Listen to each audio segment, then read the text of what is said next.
Hey there. This is the first episode of a series that I'm hoping I do a lot of episodes of, but we'll see. We'll see how it goes. Um, Today I'm going to be talking about the first episode, season 1, episode 1 of Dragon Ball. Ugh. I'm watching them on the Blue Bricks. Currently, playing is an ad for Sergeant Frog. Um, Horny Frog, that's his character arc, it seems like. I haven't watched it, I wouldn't know. But yeah, I'm watching on the Blue Bricks. I don't know any other way to really watch original Dragon Ball unless you're streaming it. Um, but yeah, they come with this fun little booklet. Um, Gives you a lot of information, on the characters, on the episodes, whatnot. I'm opening it right now specifically so I can find out the episode name, which is Secret of the Dragon Balls. I'll be watching it in the English dub. Um, I don't know what dub it is on the bricks. I think it'll probably be the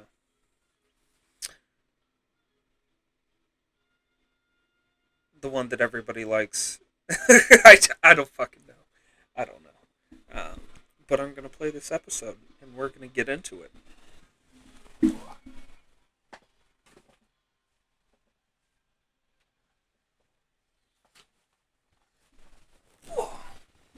Don't fry me for for having to get up and press play. I have no clue where my remote is. Um, if you haven't watched original Dragon Ball, the intro is just so funky. I'll see if I can turn it up for a little bit and not get copyright claimed. But like fucking,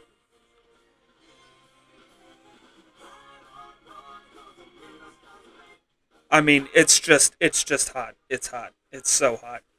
Um, it's super funky, and like the animation is really active for the entirety of it. I mean, what can you really expect from a Dragon Ball property? But it gives you a lot of introduction. I think the majority of the characters that you see in the intro, you meet within like the first 15 episodes of Dragon Ball. I'm gonna try not to give anything away, just so we can like hit everything chronically. But I do recommend, if you haven't heard the intro, you gotta go listen to it on YouTube or something. Um, doesn't matter if it's the Japanese version or the English version; they both fucking rip. Um, but I mean, it's like a standard. This is gonna be a big adventure intro. I don't really have much more to say about it. It opens on a black and white mountain landscape. Um, Very clean. You get the stereotypical swirly clouds, and then it immediately wipes to color. It's really pretty.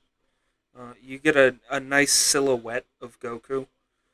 Um, he's already displaying martial prowess. So, like, right off the rip, you get the title screen, The Secret of the Dragon Balls. But right off the rip, you know what kind of anime this is going to be. Um,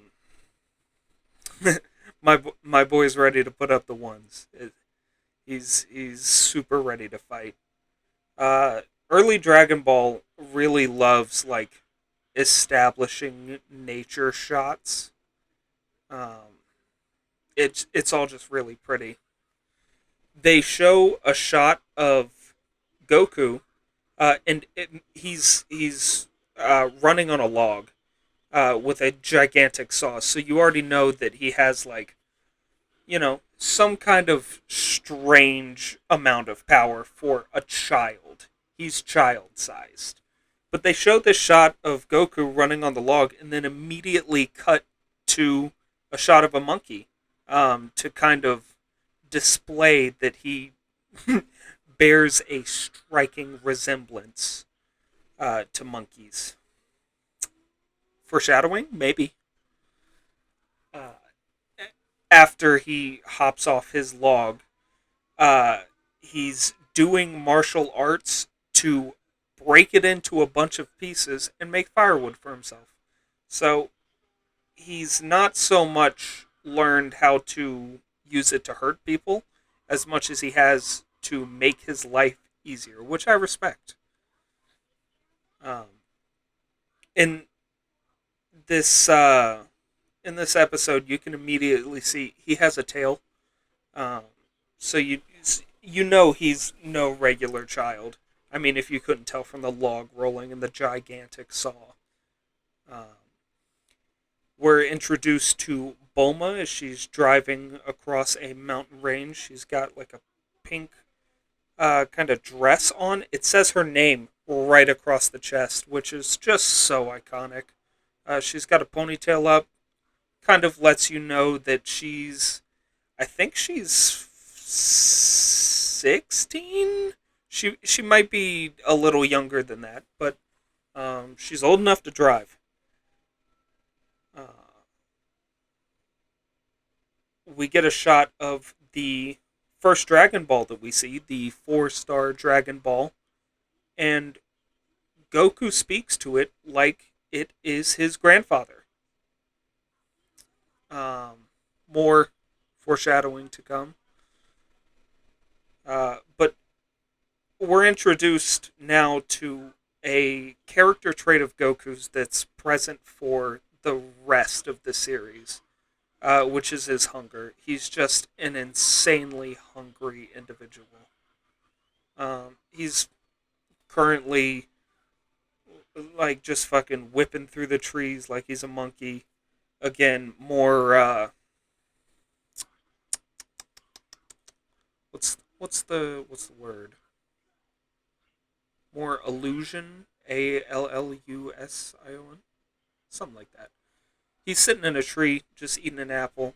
A fucking like saber-toothed cat is angry at him just for enjoying himself, um, and trying to eat him because he's like, ooh, human child, scrumptious meal. Um, but Goku immediately. Oh man, it's all slapstick. If you're familiar with Looney Tunes, he runs off a cliff and tricks the Sabretooth into running after him.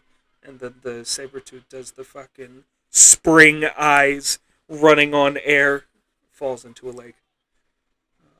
It's pretty good. I love early Dragon Ball a lot for its slapstick humor. Um, I'm much more of a camp fan than I am like a serious, uh, dark, brooding fan. Um, Goku's presently using his tail to fish. He's trying to bait fish out of water. And once again, showing that he's no ordinary kid. The biggest fish in the pond, he's tricked into surfacing. And just fucking kicked it. He kicked it into submission, and pulled it onto land. If you've played uh, Dragon Ball Kakarot, the game that came out, I think a couple years back, um, you get kind of a sense. It's very similar in the beginning. Um, Bulma just hit him with a carp while he was carrying his fish, trying to cook it. Um,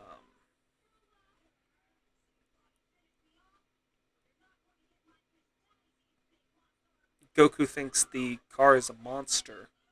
The car that Bulma's driving, uh, showing us that he's kind of a like country hick. He's uneducated. He doesn't know shit. Um, he's also quick to confrontation. Um, he he's all he has to defend himself is his martial arts and this pole. Um, More to come later from that pole, but all he has to defend himself is martial arts and that pole. And Bulma just fucking out the driver's side window. The car's flipped on its side. She comes out the driver's side window and just and he takes the shots like he's 50 Cent, like it's nothing. Nothing. He eats them and she's like, "What the fuck are you?" Um he's never seen a girl up until this point. Um, he's inspecting her to make sure she's not dangerous. Um, which, if you know Dragon Ball Z, um, you know Bulma is dangerous. She'll get you into trouble. Uh, but yeah, she's dressed very cutely. Nice light blue hair, red ribbon. Red ribbon. Trauma behind that name. More to come from them later as well. Um, Goku just let on that his grandpa taught him to be nice to girls if he ever met them. So naturally, Goku goes poking around Bulma's skirt and lifts it up and sees her panties. I mean, just highbrow humor here. Um, Bulma's very amused by his lack of manners and kind of pissed off that he wrecked her car. But you know, no big deal. We do find out a bit later that um, that's not really an issue for her.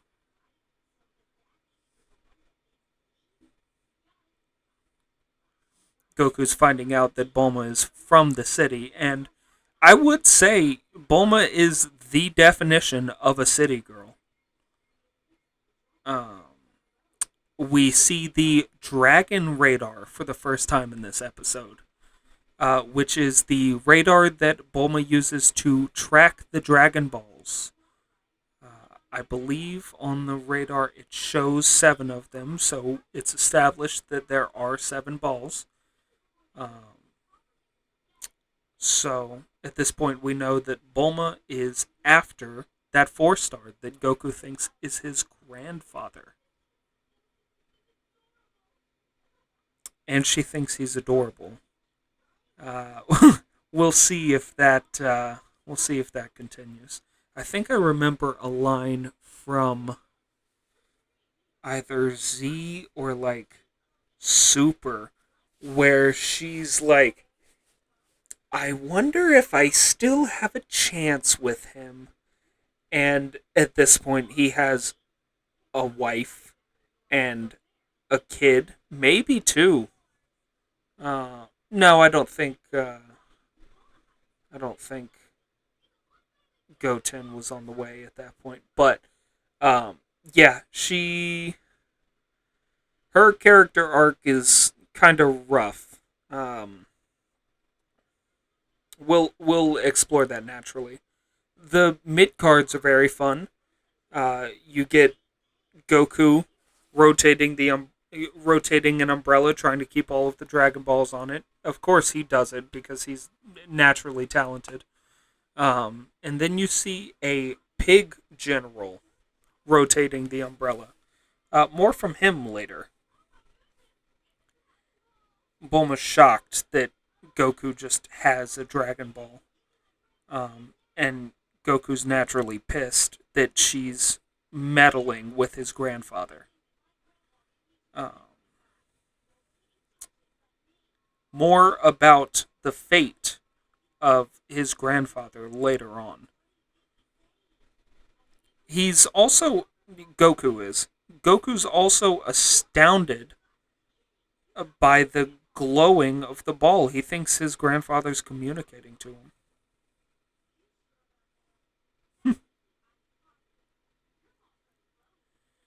He really does have like a a childlike wonder about him.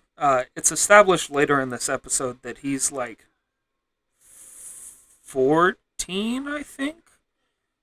And he just hasn't hit his growth spurt yet. Uh, but he really does have this like sense that he wants to explore and learn new things.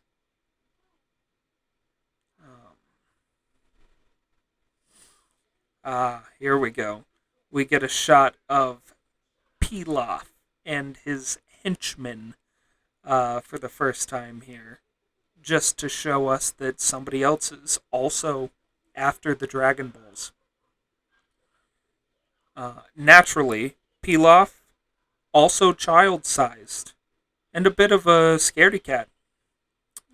He's more so the comic relief from the other comic relief. It's just a funny anime, but he's a comic relief villain, I would say. Um, he's represented as a dictator in this area, um, but when that character trait shows up, it's few and far between, and it's all kind of slapstick, you know. Dragon Ball, funny enough, with dictators, um, great relationship. The way that Dragon Ball portrays dictators, fucking fantastic light for them. They should do PR. Goku's just learning that you can use the Dragon Balls to make a wish, and you can wish for anything. Asterix. More to come from that later. He he really is a child. He said, "Don't get my ball mixed up with yours," and it's at this point that Bulma explains every ball has a certain amount of stars on it, and that's how we refer to them from now on as the 1 star, 2 star, and so on. Um, Goku is often in possession of the 4 star. Um, very, very rare that he does not have that 4 star on him. Bulma is naturally trying to trade. She's trying to trade Goku for his Dragon Ball, for a touch of her panties. Goku said, "What do I care about your dirty old panties?" Because he's a savage.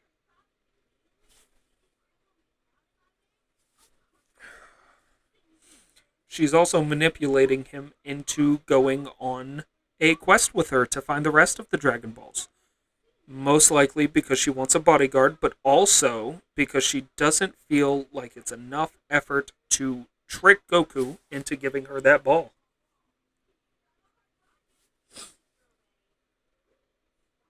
He fully, like, he trusts blindly, pretty much. He has decided that he'll accompany Bulma because he thinks it would make his grandfather proud if he went on this quest with her and protected her while she's trying to wish for a boyfriend. Yep. We find out here that there is a cluster of 3 Dragon Balls grouped together, and that's where they'll be headed next.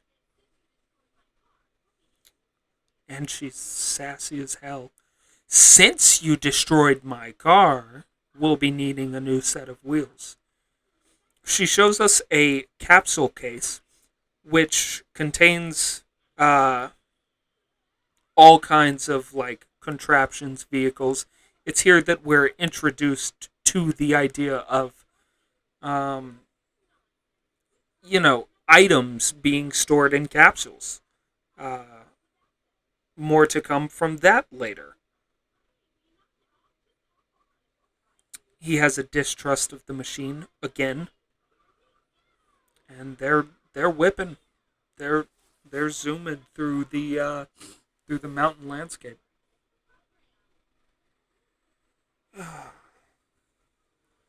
We see him zooming past a monkey, the same monkey that we flashed to at the beginning of the episode, just to kind of show how Goku has progressed past this monkey with uh, a rapid nature.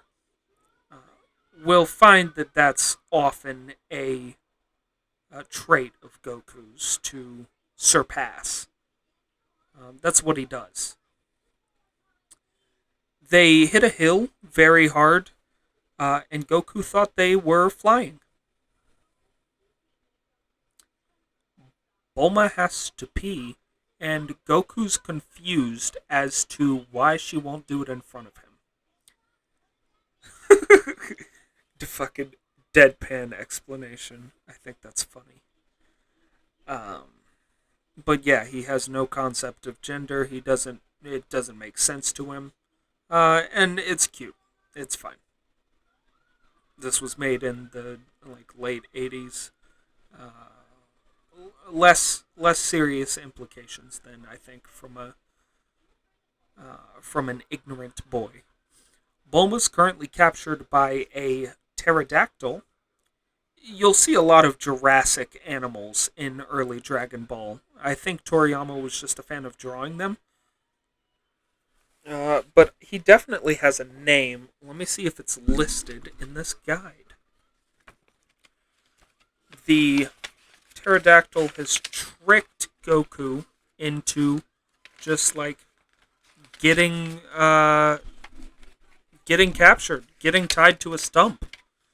Um, because he's Goku.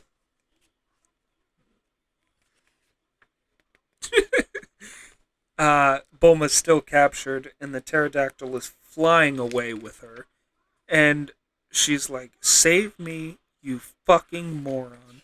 And Goku's like, "Yeah, that's all you had to say." And he just flexes and breaks out of the like rope that he was tied to. Like it just fucking shatters around him. Um, Goku's already learned how to drive the motorcycle that they were driving on. If I didn't say so, that's what Bulma took out of her capsule case. He drove it fast onto a hill so that he could get ups. He could get close to the pterodactyl, but he doesn't quite reach. He then jumps off of the motorcycle, just fucking ditch it, and we get the first extension of the power pole. My favorite gadget in the entire series. And its function is essentially just get really long, but it doesn't lose any of its durability when it extends. He uses that to knock out the pterodactyl and also like break off its horn. I don't fin. I think would be a better term for it, and then throws it near Bulma. Um, that's gotta hurt to get your fin knocked off. He threw it near Bulma. It went through her shirt, like in one armhole, out the other, pinned her to the side of a cliff, and she beat herself in the air. Man, and the narrator for Dragon Ball is just excellent. It's a very comfortable voice for me. The outro's very cute as well. It's kind of lo-fi beats to study and relax to coded. Just Bulma staring at a rainy window, listening to music. Um, it's very cute. It's very late '80s. Um, it's just a very fun time. I definitely recommend uh, checking out the original series if you can. You see here that Chris Sabat was one of the uh, principal people behind the voice acting for this show, which I just have an insane respect for him. He'll go on to voice many characters in the series, but he's done a lot for it, and I deeply respect him for it. Um, yeah, it is very lo-fi, the outro for this. Um, but yeah, that's the end of the episode. I hope you enjoyed the summary. I hope that it wasn't too scattered. Um, we'll see what the audio sounds like because I'm not recording this again. This is a one take type beat. So yeah, see you in a bit.